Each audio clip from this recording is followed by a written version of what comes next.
A lot of people do jobs that they don't have passion for. Yes, take that to the bank.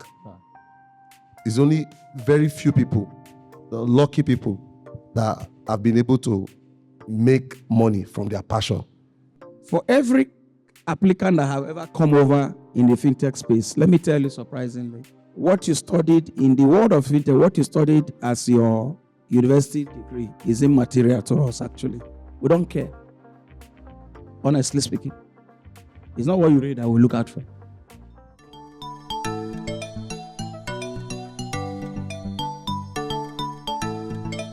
This session was supposed to talk about passion and career.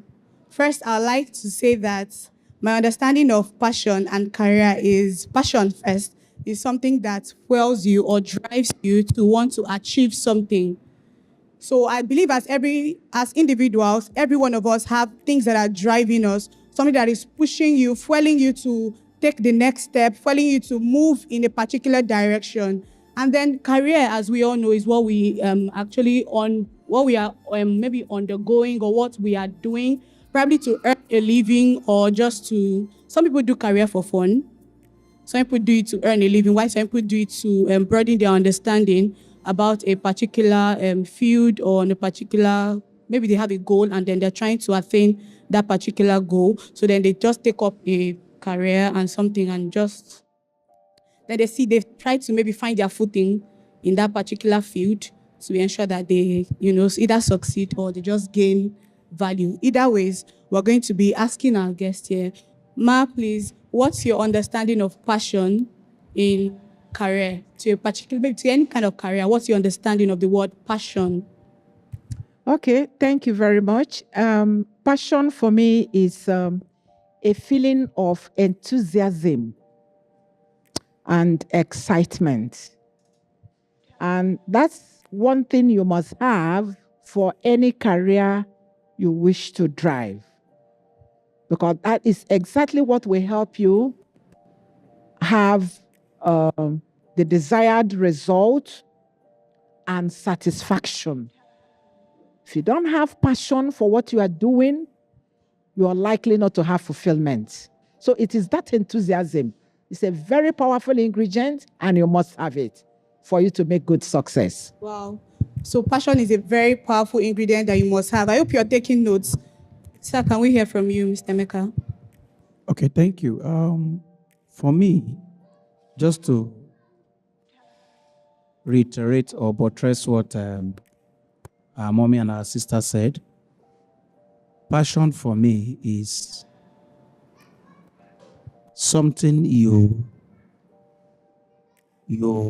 love doing effortlessly. I use the word effortlessly. So you just like to do it and it gives you satisfaction, irrespective of how others might perceive the outcome. But for you that is involved, you just derive joy in doing it. So others outside you might begin to wonder, what's in it? What's there? Why is he happy? Or you that is involved, just know that you are quite satisfied doing what you are doing. That's passion for me. Ekene, can we hear from you, please? All right, thank you very much. I think my senior speakers have said it all. And I think passion, there is no different view from what they have said, but it's just something you enjoy doing. I'll give an example with myself again. I love volunteering. I volunteer like as long as it gives me that fulfillment. Just giving back, volunteering gives me fulfillment. So I have passion for volunteering. So whatever you find yourself getting fulfillment from without any monetary value attached to it, that's your passion.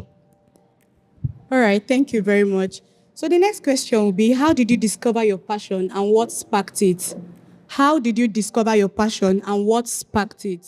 Well, for me, mine is an interesting one in that I doubt if I can even place a finger to say this is what sparked it.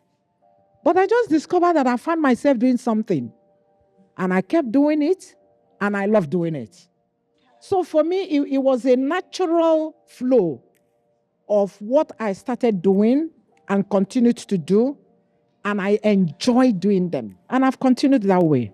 Okay, there's a saying that goes, if you don't know where you're going to, any bus stop they drop you, or any bus stop they say, oh wow, it will look like that's where you're going to. So I think that's where the question is coming from. Okay. So what sparked that passion then? I think Mr. Emeka should throw light on that a little. From a career perspective, isn't it? From a career perspective. Career, yes, please. I know that as a little baby, when I was quite in the secondary school, I think that's the stage where you start having an idea of what you want to be as a professional.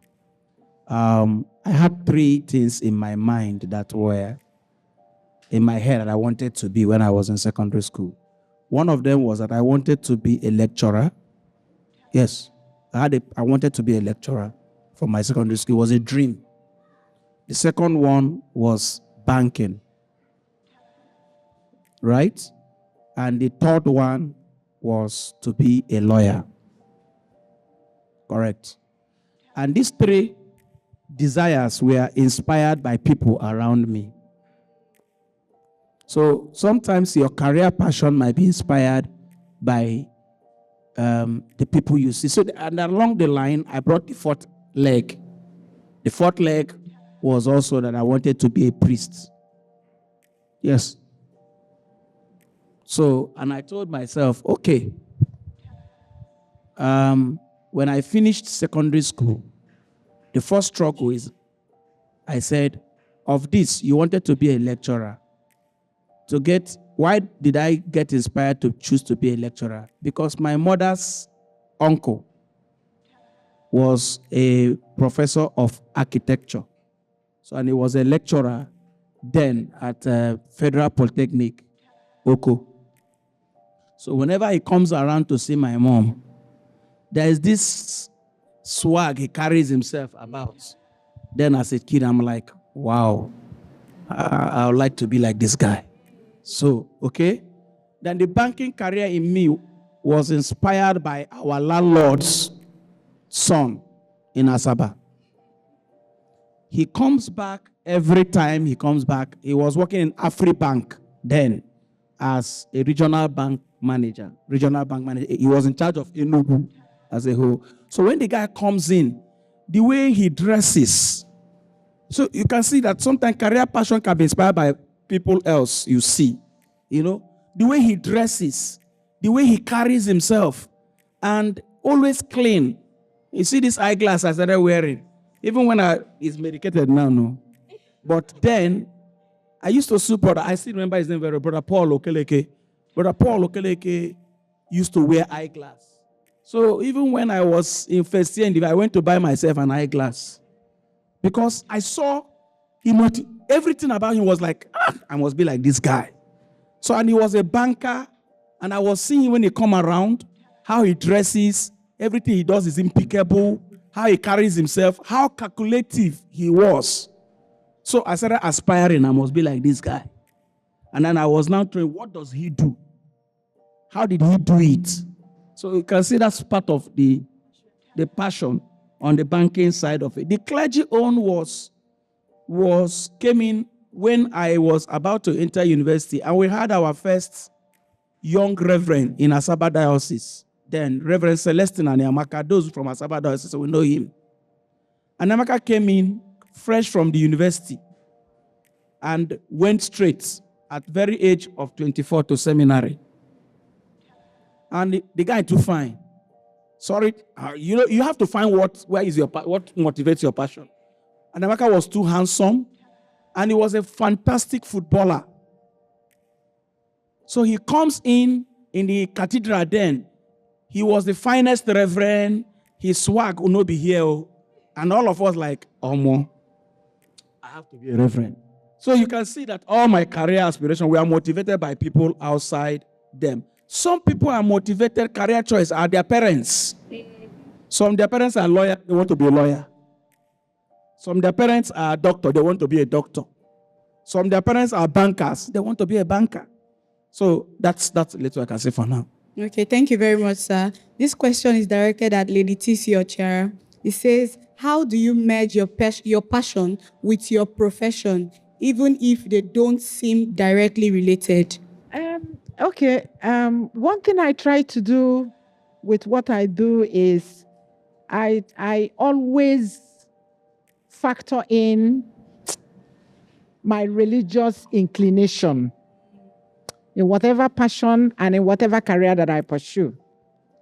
For instance, as a lawyer, my job has some variables. And there's a particular aspect of it, even though I am passionate about it, and I love what I'm doing as a lawyer, I enjoy my profession and everything that goes with it, including the prestige attached to it. I must be frank with you. But there is an aspect of that profession, even though I know it's my passion, I don't do. For instance, you walk into my law office and bring a brief for divorce. Lady Ochiagha will not take it. I will not take that brief. Even if you're going to pay me 1 billion naira, I won't take it. Because of my religious inclination, and as a Christian, the Bible tells me that God hates divorce. So I match my passion with my profession with consideration and attachment to my faith in God. And that's the way I have carried on. Thank you very much, ma. So this question is directed at Mr. Ekene. What are some common challenges faced when pursuing a passion-driven career? Common challenges faced when pursuing a passion-driven career. First of all, I know we all heard Lady TC's talk on challenges and overcoming them. So challenges are peculiar to different passions that we pursue. So you cannot say this is common, this is not common or uncommon. So it's peculiar to your passion. And I'll tell you for free that frustration is one of them. You will be frustrated. I remember when I kept on volunteering, nobody, and then there was no job. So I was volunteering and there was no food on the table. So I want you to imagine how that felt. So frustration is part of it, especially when it's something you enjoy doing. A lot of people do jobs that they don't have passion for. Yes, take that to the bank. Right. It's only very few people, the lucky people, that have been able to make money from their passion. But at the beginning, frustration is very common across it. Can you give us another challenge aside frustration? Can you list another one so that probably somebody else that wants to, can just learn? Well, basically, in pursuing passion, when they say it's something you do freely, something you do without expecting monetary value attached to it, it's not easy because there is no pay. When I say no pay, volunteering, giving your services for free. I know a couple of persons that I gave my services for free. Some of them will say, don't worry, I know you want to give me, but don't worry, I'll give you something at the end. Just give me your account number. I never heard anything from them. And it just went like that. People would use you. That is one. People would play on your intelligence. Mm-hmm. People will play on your intelligence a lot. And I think people will stretch you. I think I had those experiences. That's why I'm talking about them. And now, one of the things you use to overcome those challenges is perseverance and patience. Because if you are not patient with people, I don't think you've actually had a passion. So, All right, thank you. I want to chip something in there. Have you ever noticed how it can be? You wake up in the morning and you're going to work, and the job you're doing is not something you have passion for. Have you ever imagined how frustrating you can be when you remember that the next day I have to report to that same office? Yes, yeah, you get tired. You just get tired. You are just deflated. You're depressed. But if you are working, because I want to point out to, in my early days of my banking career, a lot of my colleagues said they were just doing this banking job because it was what was available. They didn't like the job. And quite frankly, not everybody is cut out to be a banker. Even though the job was paying very well, not everyone was cut out to be a banker. Some people don't like it. Some people, the pressure, the stress, because it's a job that so stresses you out. You don't have life, you don't think, you're always engrossed. So some people come to it grudgingly.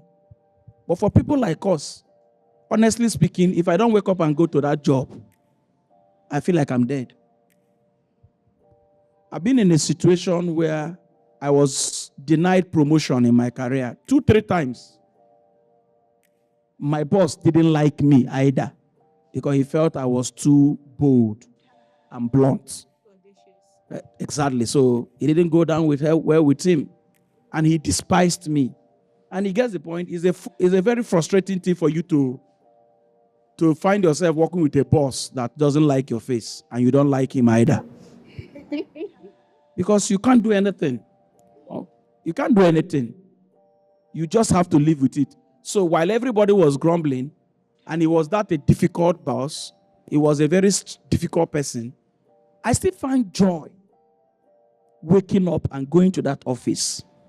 Not because of him, but because when I sit down and I'm doing that banking job, I feel an inner satisfaction. Even though when I was not promoted, I was still okay. Because I asked myself, what else will I have done? I've tried to do a bit of oil marketing. It was more money given. Petroleum marketing, yes. It was giving me more money. But I didn't find joy in what I was doing. The banking one was giving me less. But there's the inner joy I derive in it. So you must find that thing that when you do, without even reward, you are satisfied. That's it. All right, thank you, sir. The question from our viewers: what are the skills and experiences that graduate from Fintech? Interesting. For every applicant that have ever come over in the fintech space, let me tell you surprisingly, what you studied in the world of fintech, what you studied as your university degree is immaterial to us, actually. We don't care. Honestly speaking. It's not what you read that we look out for. People come to interview in the office as you sit down and I'm looking at you. It might surprise you that the first thing we all look at in the space of fintech is your creativity. Yes. If you come to our office, some of my staff, they are carrying dreadlock, okay? But when they enter with their dreadlock and I look at them, the first thing I do is I ask you one very careless question. You are prepared, you have gone to cram all the textbook, expecting us to go. It's a simple, basic question that we'll throw in.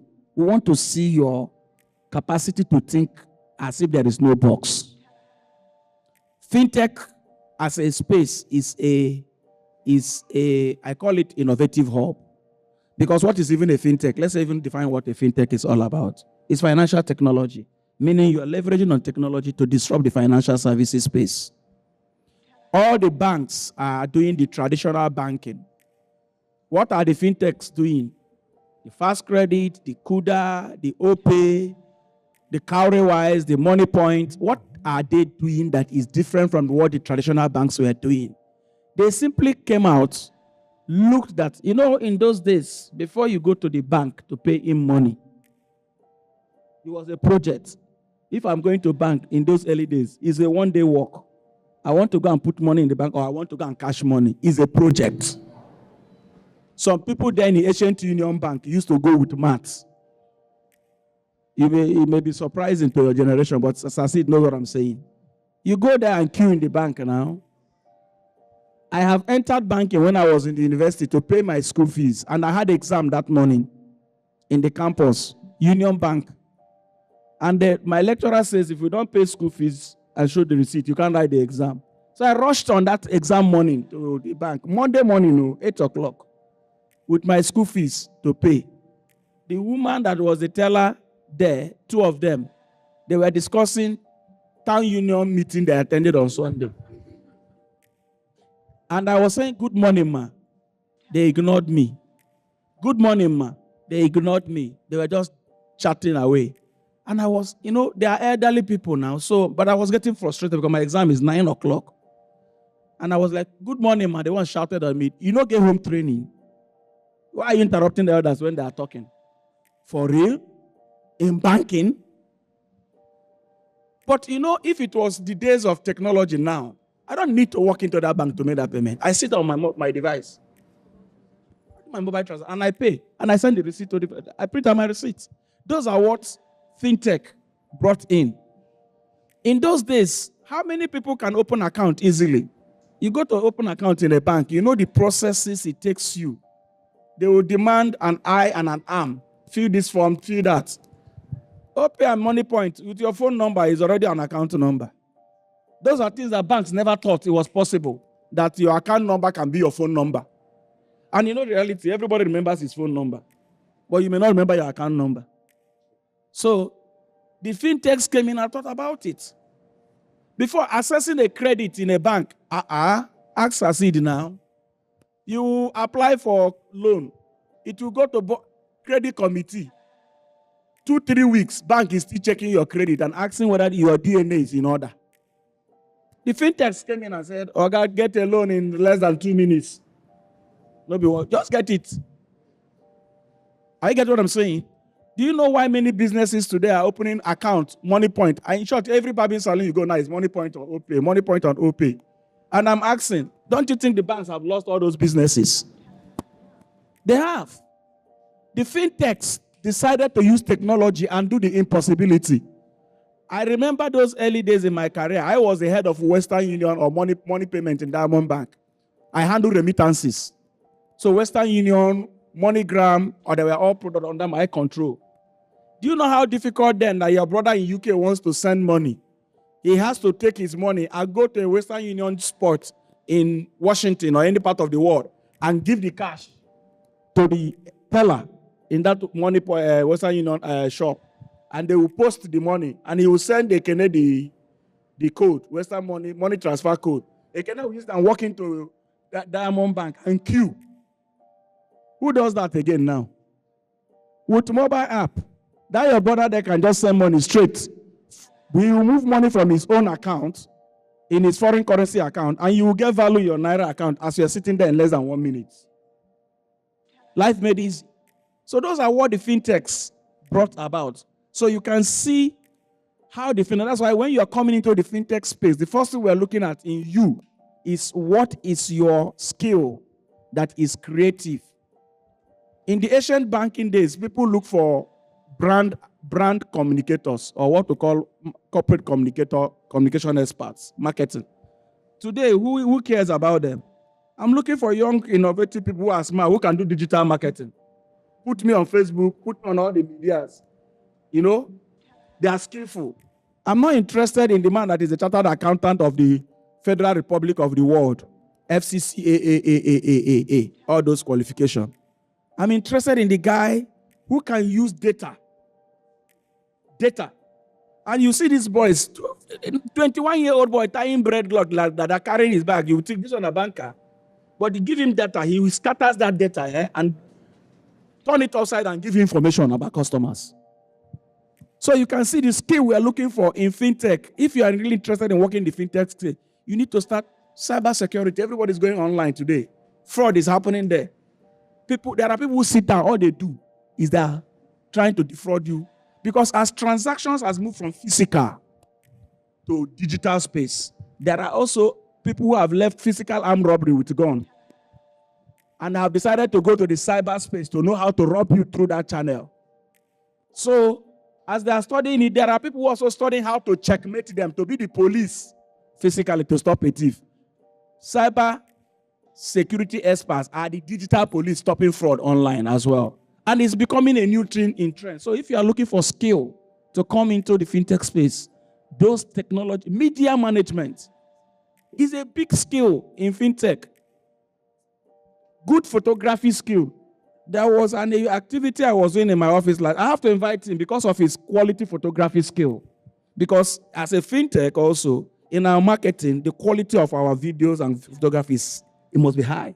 Because if you're going to play on the social media space, your pictorials, your visuals must be very strong. So when we are coming as a staff, what we are looking for is not the man that has wear. In I remember banking days, would they wear tie? If you ask Sydney, all through his banking, he must wear tie and jacket. Cover. Today, in the fintech, who wears? I can't remember the day I wear tie last. I go to office with jean. Because that's the generation you're dealing with, Gen Zs, the millennials. You can't force them to all this corporate wear. They will not. Their brain, they touch. And in that their brain touching, they can perform if you manage them very well. Thank you. So the next question is about Mommy. So sorry, please let's give him a round of applause. So we're not able to take every question, but we are seeing your questions and they will be answered even if it's after the program. Okay? So this question is going to Mommy. How can I balance modeling, which is my passion, and architecture, also a passion, without conflicts with my parents who see modeling as a distraction? That's a very interesting question. Okay, I think here some kind of civic education is required. It could be the parents in question are the analog type. So civic education is important for them to upgrade to digital space. But this you can do through, what do I call it? Engaging them for understanding. The passion you have, my kid brother in Korea is married to a lady from there. Their first son, you need to see that boy on the football field. Already at his age, he is topping the class. Very small boy. You see him on the football field, you'll be amazed what that boy can do.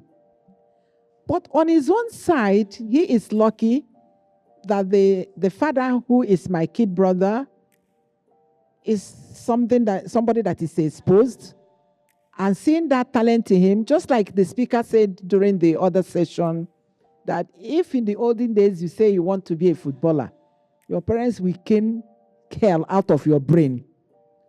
But because the generation we are in has upgraded, the father saw the skill in the boy and is doing very well, already playing at his level, and at that age, being recognized by clubs and earning money already. You see? So what that parent need now is an engagement to upgrade from their local thinking to the digital space where we are. If they don't upgrade, they will find it difficult to help this person who is asking this question to follow her passion in life.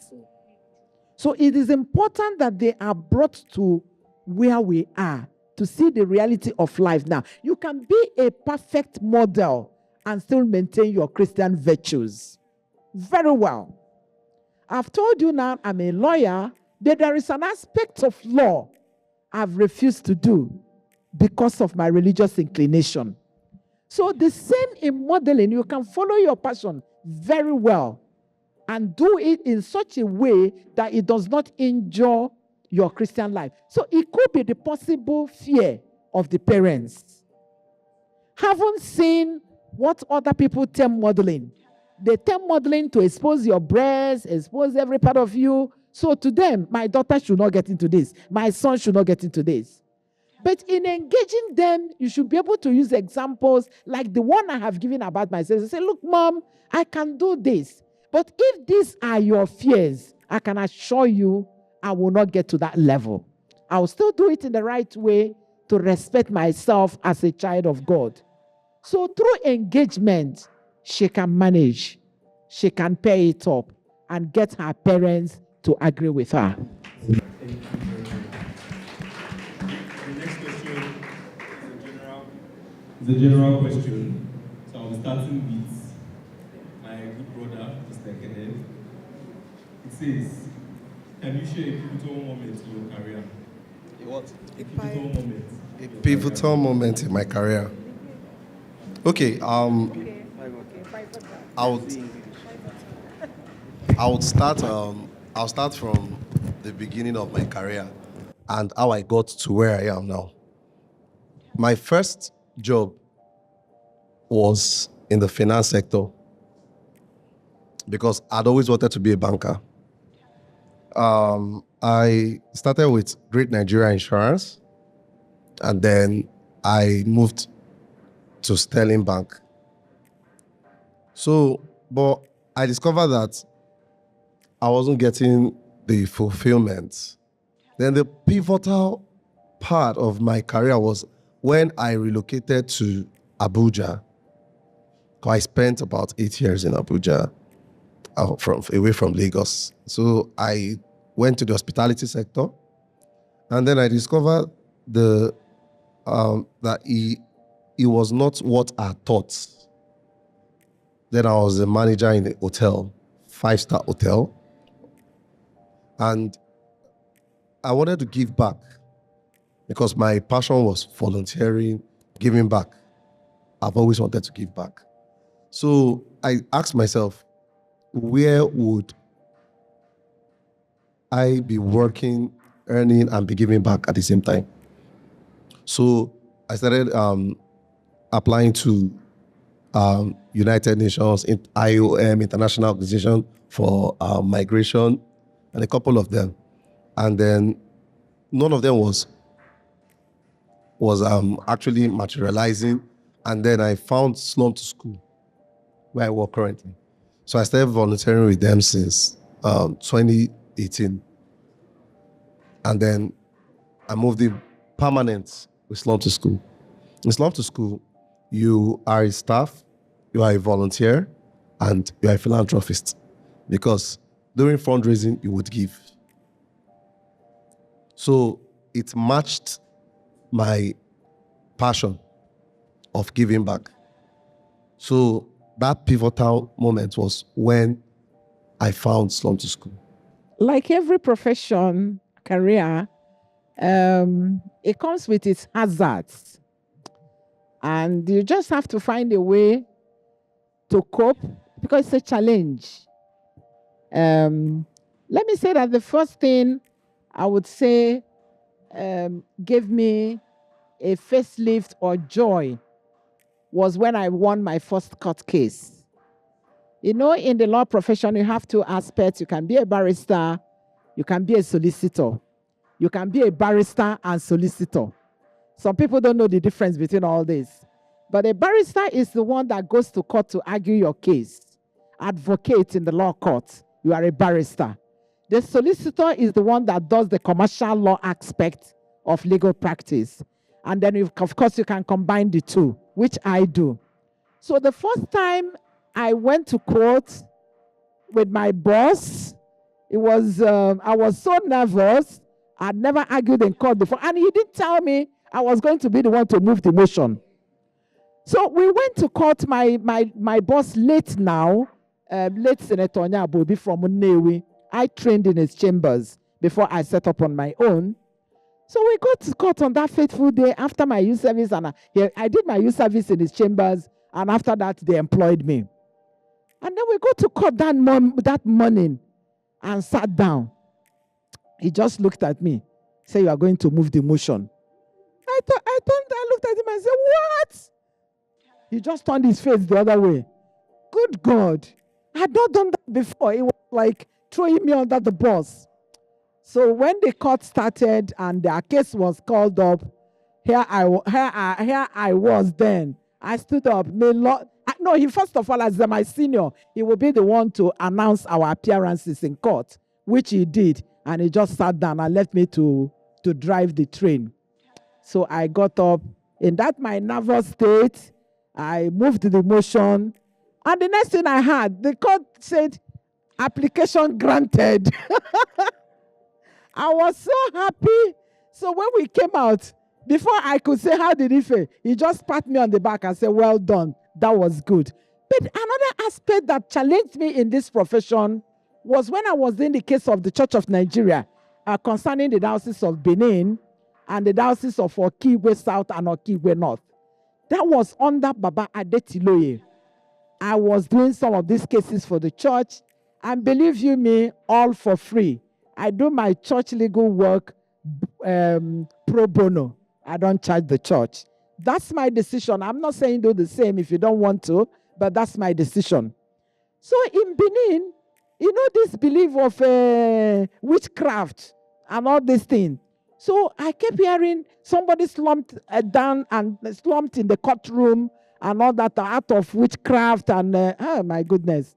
So what I was doing during that case was, one, nobody knows where I stay when I get to Benin, because I need to go a day before, appear in court the next morning, and if I finish on time, I return back to Lagos. If I don't, I sleep over again and come back the next day.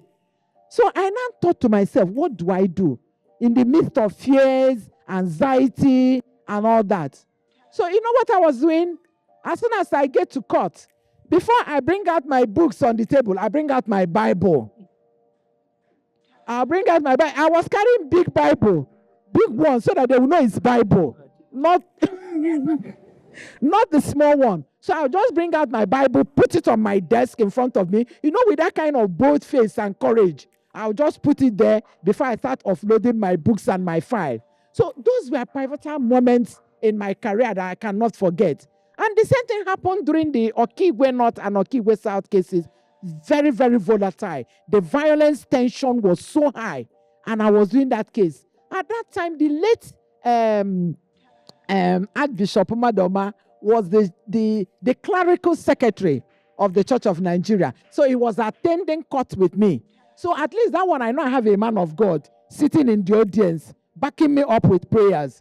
But these are times in your profession you just cannot forget. Thank you. Thank you very much.